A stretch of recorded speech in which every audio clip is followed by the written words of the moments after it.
Otto von Bismarck's unification of Germany. Germany first became a nation on January 18, 1871, with the official ceremony taking place at the Palace of Versailles Hall of Mirrors.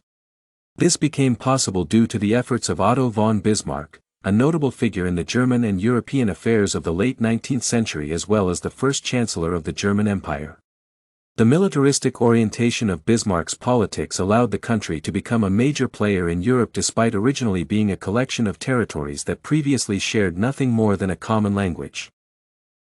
The unification of Germany is a crucial event in history because the systems of rules, customs, traditions, and even religions varied significantly across the states that were developed into one nation.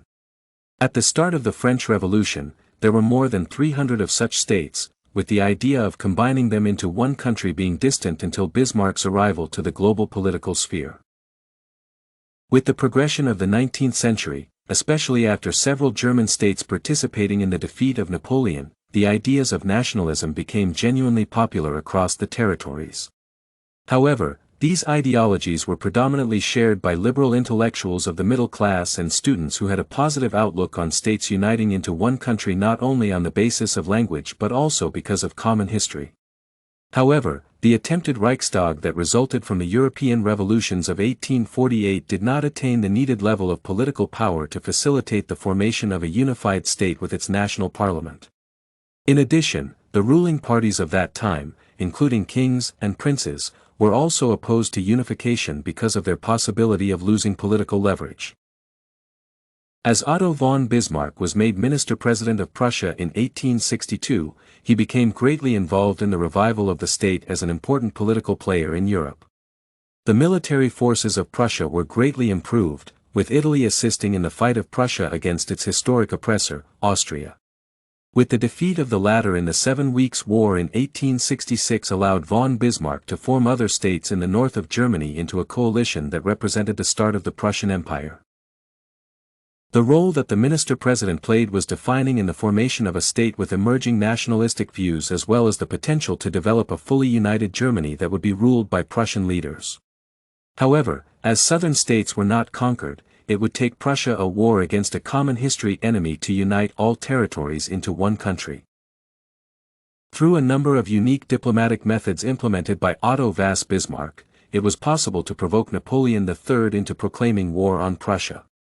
Such an aggressive move, from the perspective of other European countries such as Britain, was enough for ensuring that no other party would join France in the war against Prussia. The aggressive proclamation of war by France sparked anti-French sentiment across the states, and when Otto von Bismarck moved his armies in the position to attack France, they were joined by men from other German territories. Therefore, despite the general opposition of Europe to emerging nationalistic ideologies, the unification of the population was detrimental to both winning the war against France and establishing an indivisible German state. The defeat of the French at Sedan in September 1870 led to Napoleon III resigning from his position and fleeing the country to spend the rest of his life in England. Despite the fact that the war continued without his participation, the French lost to Prussia. The triumph of von Bismarck over the French encouraged him to take control of the situation and prepare for the unification of Germany.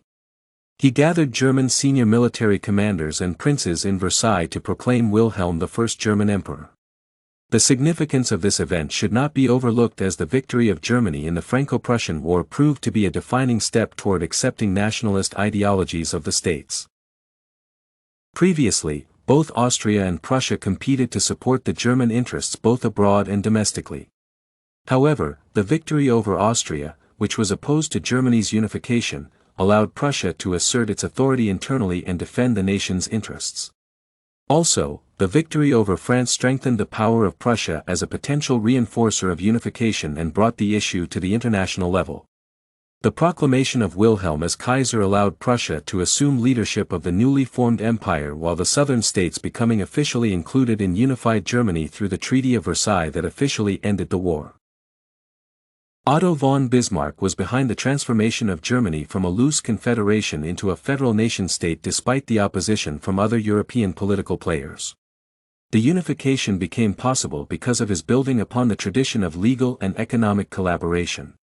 Although, nationalistic ideologies played a defining role in the formation of Germany as the formerly independent territories with their own traditions and systems of rule realized their commonalities and started acting together against mutual external enemies.